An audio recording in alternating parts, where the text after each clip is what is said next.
بنی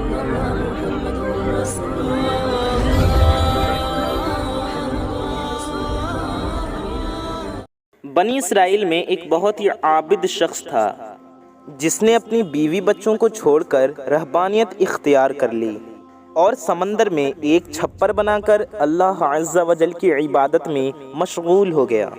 شریعت محمدی صلی اللہ علیہ وآلہ وسلم میں رہبانیت اختیار کرنا جائز نہیں، سابقہ امتوں میں یہ جائز تھا۔ اللہ تعالیٰ نے اس کے کھانے پینے کے لیے اس چٹان پر یہ انتظام کیا کہ وہاں میٹھے پانی کا ایک چشمہ نکل آیا جس سے اسے ٹھنڈا پانی ملنے لگا، اور وہیں انار کا ایک درخت بھی اللہ نے اگا دیا جس سے بڑے بڑے انار روزانہ اس کو ملنے لگے۔ وہ روزانہ ایک انار کھاتا اور ایک گلاس پانی پی لیتا اور سارا دن اور ساری رات عبادت میں مصروف رہتا۔ اس شخص نے 500 سال کا عرصہ اسی طرح گزار دیا۔ جب اس کے انتقال کا وقت آیا تو اس نے اللہ سے دعا مانگی، اے اللہ، میری ساری زندگی تیری عبادت میں گزری ہے، اب میرا آخری وقت آ پہنچا ہے۔ میری خواہش ہے کہ جب مجھے موت آئے تو میں سجدے کے حالت میں ہوں، اور میرے بدن کو تو تا قیامت محفوظ رکھنا، تاکہ جب میں روز قیامت اٹھایا جاؤں تو سجدے کی حالت میں اٹھوں۔ اللہ رب العزت نے اس کی یہ دعا قبول کر لی اور سجدے کی ہی حالت میں اس کا انتقال ہوا۔ حضور اکرم نور مجسم صلی اللہ تعالی علیہ وآلہ وسلم نے ارشاد فرمایا کہ اس کا جسم آج تک موجود ہے، اور اس کے ارد گرد اس کے جسم کی حفاظت کے لیے اللہ تعالیٰ نے گھنے درخت پیدا کر دیے۔ لوگ اس جگہ جاتے ہوئے گھبراتے ہیں، اگر لوگوں کی رسائی وہاں تک ہو جاتی تو وہ مقام پوجا پاٹ کا مرکز بن جاتا۔ اللہ تعالیٰ نے وہاں بڑے بڑے اور گھنے درخت اگا کر لوگوں کے دلوں میں اس جگہ کی ہیبت پیدا کر دی تاکہ لوگ شرک میں مبتلا نہ ہو جائیں۔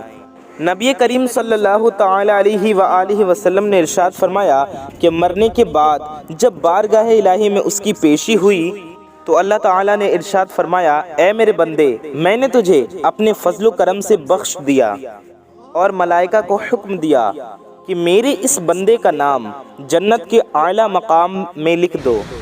اس عابد کے دل میں خیال پیدا ہوا کہ میں نے 500 سال عبادت کی، بیوی بچوں کو چھوڑ دیا اور ساری دنیا سے بے نیاز ہو کر سمندر کی چٹان پر بیٹھ کر عبادت میں مصروف رہا، اور آج اللہ تعالیٰ فرماتا ہے کہ میں نے تجھے اپنے فضل سے بخش دیا، تو میری وہ عبادت کہاں گئی؟ کم از کم میری دل جوئی کے لیے ہی کہہ دیتی کہ تیری نمازوں، تیرے روزوں اور تیرے ذکر و فکر کی بدولت تجھے بخش دیا۔ بلکہ اس قدر عبادت و ریاضت کے باوجود کہا جا رہا ہے کہ ہم نے اپنے فضل سے تجھے بخش دیا، گویا کہ میری ساری عبادت بیکار گئی۔ اللہ رب العزت جو دلوں میں پیدا ہونے والی خیالات کو بھی جانتا ہے، اس نے فرشتوں کو حکم دیا کہ اسے بجائے جنت کی طرف لے جانے کے اسے جہنم کی طرف لے جاؤ، لیکن اسے جہنم میں داخل مت کرو، بلکہ جہنم سے 500 میل کے فاصلے پر رکھو، جہاں پر اس کو جہنم کی آگ کی تپش شدت سے محسوس ہو۔ فرشتوں نے حکم کی تعمیل کرتے ہوئے اسے وہاں پہنچا دیا۔ ایک دم جو اسے جہنم کی تپش محسوس ہوئی تو بلبلا اٹھا اور پیاس پکارنا شروع کر دیا۔ جہنم سے اتنی دوری کے باوجود اسے ایسی پیاس لگی کہ پورا جسم خشک کانٹا بن گیا۔ اسی اثنا میں ایک ہاتھ نمودار ہوا جس میں ٹھنڈے پانی کا ایک کٹورا تھا۔ یہ عابد دوڑا کہ اے اللہ کے بندے، مجھے پانی پلا، پیاس کی شدت نے مجھے بے حال کر دیا ہے۔ وہ ہاتھ پیچھے ہٹ گیا، یہ پانی تو تجھے مل جائے گا، مگر اس کی قیمت ہے۔ عابد نے کہا، کیا قیمت ہے؟ جواب ملا کہ 500 سال کی عبادت۔ عابد نے کہا، پھر مجھے پانی پلا دو، میرے پاس 500 سال کی عبادت ہے اور بڑی خالص عبادت ہے، اس میں کسی قسم کا نفاق شامل نہیں، اور اپنی عبادت دے کر ایک کٹورا پانی حاصل کر لیا۔ جب پینے کے بعد کچھ جان میں جان آئی تو اللہ رب العزت نے فرشتوں کو کہا کہ اسے واپس لاؤ۔ فرشتوں نے اسے پھر اللہ کے دربار میں پیش کر دیا۔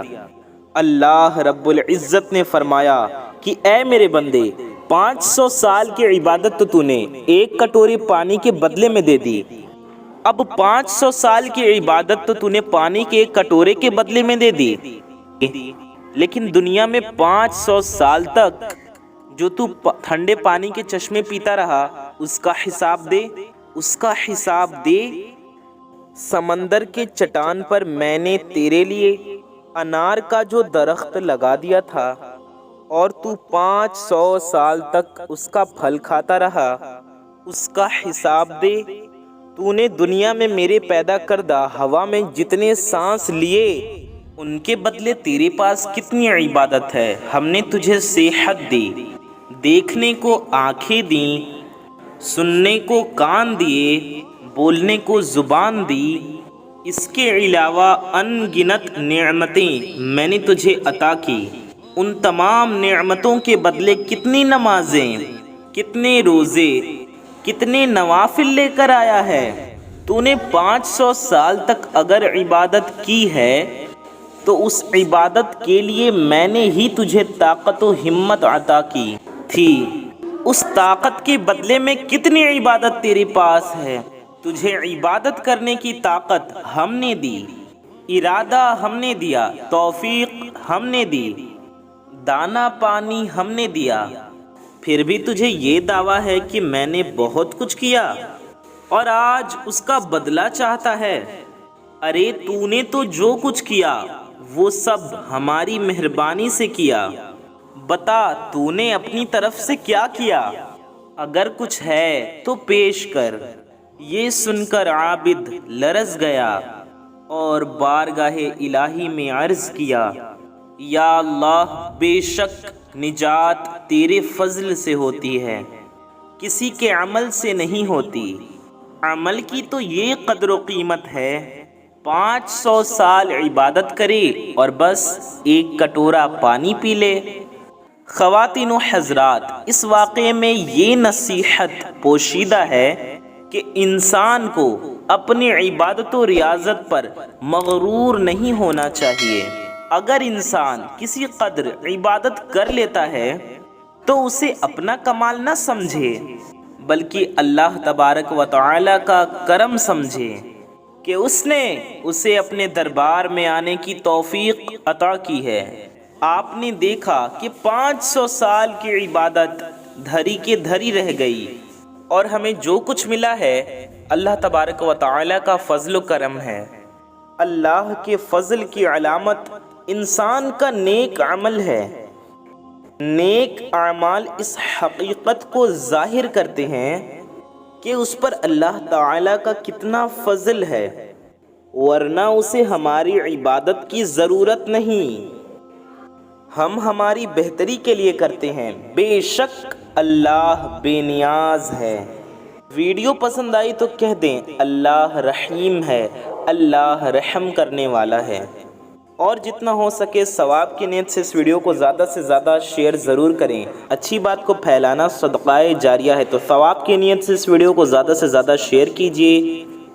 اور چینل پر نئے آئے تو اس پیارے سے یوٹیوب چینل کو سبسکرائب ضرور کیجیے۔ شکریہ۔